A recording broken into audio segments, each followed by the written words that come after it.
Hello दोस्तों, आज के वीडियो में जानेंगे भारत की 5 बहादुर हिंदू रानियों के बारे में जो आजादी के लिए खूब लड़ी थी। दोस्तों, इस जानकारी के लिए वीडियो के अंत तक जरूर बने रहें और जो न्यू यूजर है प्लीज सब्सक्राइब कर दें। चलो वीडियो शुरू करते हैं। भारत सैकड़ों वर्षों तक विदेशी आक्रांताओं से लड़ता रहा है। मध्यकाल और अंग्रेज काल में लाखों लोगों के साथ कई राजाओं और रानियों को बलिदान देना पड़ा था। ऐसे कई मौके आए जब राज्य की बागडोर रानियों को संभालनी पड़ी और वे हंसते हंसते देश पर अपनी जान न्यौछावर कर गई। आज हम ऐसी ही रानियों के बारे में बताने जा रहे हैं जिन्होंने हार नहीं मानी और अंत तक लड़ती रही। नंबर 1 पर आती है रानी दुर्गावती। गोंडवाना राज्य में रानी दुर्गावती का जन्म 1524 में हुआ था। कालिंजर के राजा कीर्ति सिंह चंदेल की एकमात्र संतान थी रानी दुर्गावती। राजा संग्राम शाह के पुत्र तलपत शाह से उनका विवाह हुआ था। दुर्भाग्यवश विवाह के 4 वर्ष बाद ही राजा तलपत शाह का निधन हो गया। उस समय दुर्गावती का पुत्र नारायण केवल 3 वर्ष का ही था। अर्थात रानी ने ही स्वयं गढ़मंडला का शासन संभाल लिया। वर्तमान जबलपुर उनके राज्य का केंद्र था।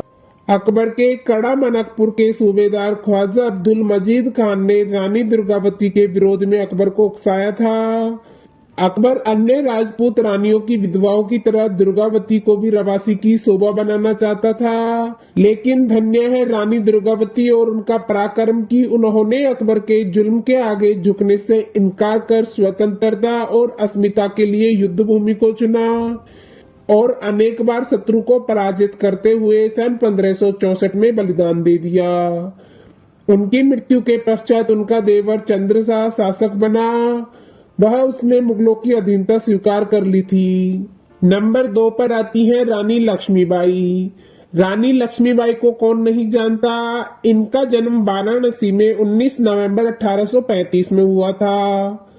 बचपन में उनका नाम मणिकर्णिका व मनु था। सन 1842 में मनु की शादी झांसी के राजा गंगाधर राव से हो गई थी। शादी के बाद मनु को लक्ष्मीबाई के नाम से पुकारा गया।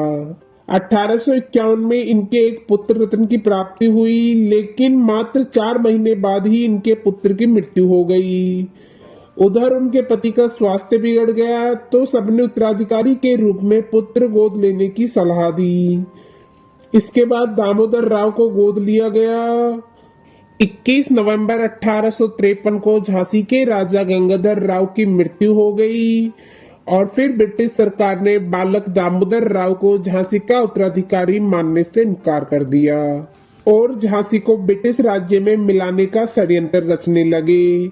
मार्च 1854 में ब्रिटिश सरकार ने रानी को झांसी छोड़ने का आदेश दिया, लेकिन रानी ने निश्चय किया कि वो झांसी नहीं छोड़ेंगी।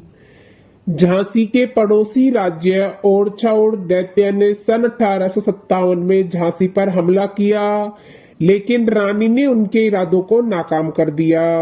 सन 1858 में ब्रिटिश सरकार ने झांसी पर हमला कर उसको घेर लिया और वह उस पर कब्जा कर लिया, लेकिन रानी ने साहस नहीं छोड़ा। वे युद्ध करते हुए अंत में अपने दत्तक पुत्र व कुछ सहयोगियों के साथ वहां से भाग निकली और तात्या टोपे से जा मिली। तात्या टोपे से मिलने के बाद लक्ष्मीबाई ने ग्वालियर के लिए कूच किया। देश के गद्दारों के कारण रानी को रास्ते में फिर से शत्रुओं का सामना करना पड़ा। वीरता और साहस के साथ रानी ने युद्ध किया और युद्ध के दूसरे दिन 18 जून 1858 को देश की महानायिका रानी लक्ष्मीबाई लड़ते लड़ते वीर गति को प्राप्त हो गई। नंबर 3 पर आती है रानी कर्णावती। मेवाड़ की रानी कर्णावती का नाम इतिहास में स्वर्ण अक्षरों में लिखा गया है। गुजरात के सुल्तान बहादुर शाह ने 1533 ईस्वी में जब चित्तौड़ पर आक्रमण किया तो रानी कर्णावती चित्तौड़ के राजा की विधवा थी। रानी के 2 पुत्र थे, राणा उदय सिंह और राणा विक्रमादित्य। ऐसे में महारानी कर्णावती ने राजपूतों और मुस्लिमों के संघर्ष के बीच हुमायूं के सामने प्रस्ताव रखा कि हम परस्पर संधि करके अपने समान शत्रु बहादुर शाह का मिलकर सामना करेंगे। मुगल सम्राट हुमायूं ने रानी का प्रस्ताव स्वीकार कर लिया। हुमायूं को रानी ने अपना धर्म भाई बनाया था, इसीलिए हुमायूं ने भी राखी की लाज रखते हुए उनके राज्य की रक्षा की। नंबर 4 पर आती है रानी द्रौपदी। रानी द्रौपदी बाई धार क्षेत्र की क्रांति की सूत्रधार थी। 22 मई 1857 को धार के राजा का देहांत हो गया। राजा की बड़ी रानी द्रौपदी बाई को ही राज्यभार संभालना पड़ा, क्योंकि आनंद राव बाला साहेब नाबालिग थे। अन्य राजवंशों के विपरीत अंग्रेजों ने धार के नाबालिग राजा आनंद राव को मान्यता प्रदान कर दी। वह इसलिए कि ब्रितानी चाहते थे कि क्रांति में धार क्रांतिकारियों का साथ ना दे।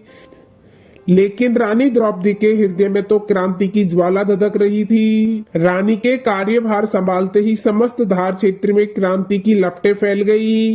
रानी द्रौपदी बाई ने रामचंद्र बापूजी को अपना दीवान नियुक्त किया। बापूजी ने सदा उनका समर्थन किया। इन दोनों ने 1857 की क्रांति में बितानियों का विरोध किया। क्रांतिकारियों की हर संभव सहायता रानी ने की। ब्रिटिश सैनिकों ने 22 अक्टूबर 1857 को धार का किला घेर लिया। यह किला मैदान से 30 फुट ऊंचाई पर लाल पत्थर से बना था।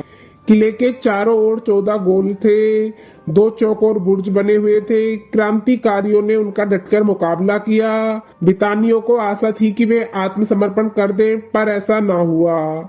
24 से 30 अक्टूबर तक संघर्ष चलता रहा। किले की दीवार में दरार पड़ने के कारण बितानी सैनिक किले में घुस गए।